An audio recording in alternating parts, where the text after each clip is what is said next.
this perfect love.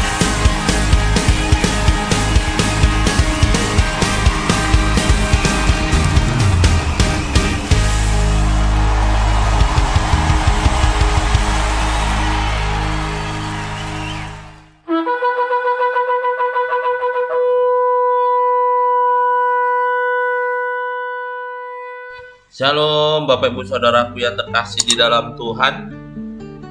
Yesaya 58 ayat yang pertama. Demikian firman Tuhan. Serukanlah kuat-kuat, jangan tahan-tahan. Nyaringkanlah suaramu bagaikan sangkakala. Beritahukan kepada umatku pelanggaran mereka dan kepada kaum keturunan Yakub dosa mereka. Bapak Ibu Saudaraku yang terkasih, di dalam perjanjian lama Tuhan seringkali menegur umat ciptaannya untuk mendengarkannya dan kembali kepada jalan-jalannya. Bangsa pilihan Allah disebut juga sebagai bangsa yang suka melawan dan tidak berjalan di dalam Tuhan. Mereka adalah bangsa yang terus-menerus sering menyakiti dan membangkitkan murka Tuhan dengan segala perbuatan mereka, seperti yang tertulis di dalam Yesaya 65 ayat 2 dan 3. Dikatakan, sepanjang hari aku telah mengulurkan tanganku kepada suku bangsa yang memberontak, yang menempuh jalan yang tidak baik dan mengikuti rancangannya sendiri. Suku bangsa yang menyakiti hatiku senantiasa di depan mataku, dan mempersembahkan korban di taman-taman dewa dan membakar korban di atas batu bata. Dengan adanya perlawanan dan pemberontakan oleh umat pilihan Tuhan, itu seringkali membuat mereka jatuh ke dalam dosa, dan akhirnya mereka menerima penghukuman. Akan tetapi Tuhan selalu merancangkan dan merencanakan yang baik buat setiap umat Tuhan. Tuhan lalu mengutus Nabi Yeskiel untuk menyampaikan perkataannya kepada kaum umat pilihan Allah, namun mereka begitu keras kepala dan tidak bersedia mendengarkan ucapan Nabi Yeskiel, dan mereka juga tidak mau mendengarkan Tuhan. Seperti yang tertulis di dalam Yeskiel 3 ayat 4-7. Dikatakan, firman-Nya kepadaku, hai manusia, mari pergilah dan temuilah kaum Israel, dan sampaikanlah perkataan-perkataanku kepada mereka, sebab engkau tidak diutus kepada suatu bangsa yang berbahasa asing dan berat lidah, tetapi kepada kaum Israel, bukan kepada banyak bangsa-bangsa yang berbahasa asing dan yang berat lidah, yang engkau tidak mengerti bahasanya. Sekiranya aku mengutus engkau kepada bangsa yang demikian, mereka akan mendengarkan engkau. Akan tetapi kaum Israel tidak mau mendengarkan engkau, sebab mereka tidak mau mendengarkan aku. Serta seluruh kaum Israel berkepala batu dan bertegar hati. Umat pilihan Allah menolak untuk mendengar suara dari Nabi Yeskiel, di mana Nabi Yeskiel membawa sebuah teguran kepada mereka dan mengingatkan mereka akan kemunafikan dan setiap pelanggaran yang telah mereka lakukan di hadapan Allah, untuk mengingatkan mereka kembali ke dalam jalan-jalan Tuhan sehingga mereka tidak terperosok ke dalam dosa. Saudara-saudaraku yang terkasih, di dalam Mazmur 95 ayat 6 sampai dengan 10, demikian bunyinya. Masuklah, marilah kita bersujud menyembah, berlutut di hadapan Tuhan yang menjadikan kita, sebab Dialah Allah kita.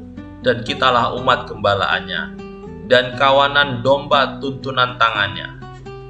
Pada hari ini sekiranya kamu mendengar suaranya, janganlah keraskan hatimu seperti di Meriba, seperti pada hari di masa di padang gurun, pada waktu nenek moyangmu mencobai aku, menguji aku, padahal mereka melihat perbuatanku.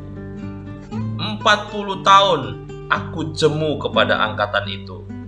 Maka kataku, mereka suatu bangsa yang sesat hati, dan mereka itu tidak mengenal jalanku. Ayat ini bermaksud mengingatkan orang-orang bahwa Tuhan adalah penciptanya, dan mereka adalah kawanannya. Mereka diperingati untuk tidak mengeraskan hati seperti nenek moyang mereka bila mereka masih ingin mendengar suara Tuhan lagi.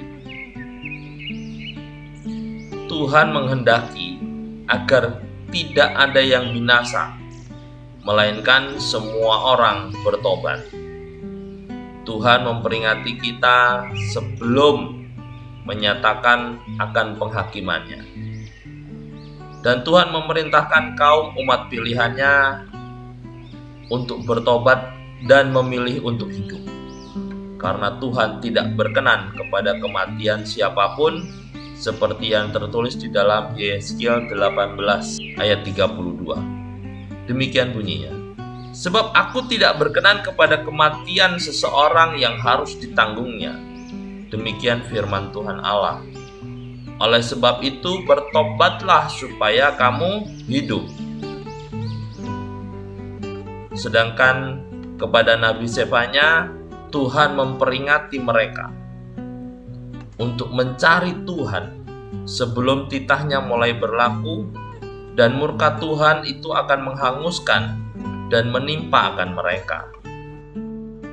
Seperti yang tertulis di dalam Sefanya 2 ayat 2 sampai dengan 3, dikatakan, sebelum kamu dihalau seperti sekam yang tertiup, sebelum datang ke atasmu murka Allah yang menyala-nyala, sebelum datang ke atasmu hari kemukaan Tuhan, carilah Tuhan, hai semua orang yang rendah hati di negeri, yang melakukan hukumnya.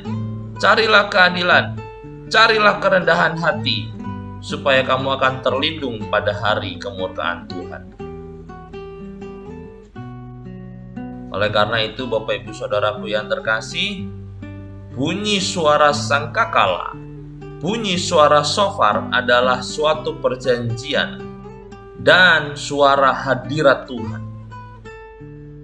Oleh karena itu, shofar juga digunakan untuk menyatakan panggilan kepada pertobatan dan untuk kembali kepada Allah.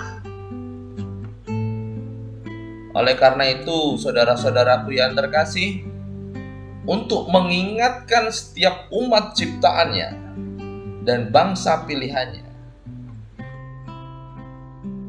Tuhan memilih bunyi sangkakala atau bunyi shofar untuk menjadi sebuah perjanjian dan juga untuk menunjukkan hadiratnya.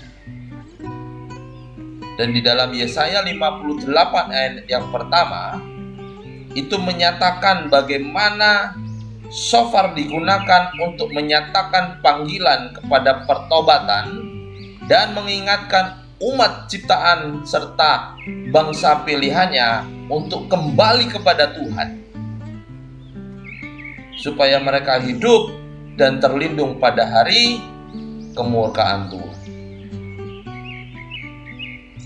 Supaya mereka mengingat bahwa Tuhan adalah Sang Pencipta dan Tuhan adalah yang memberikan keselamatan bagi setiap kita.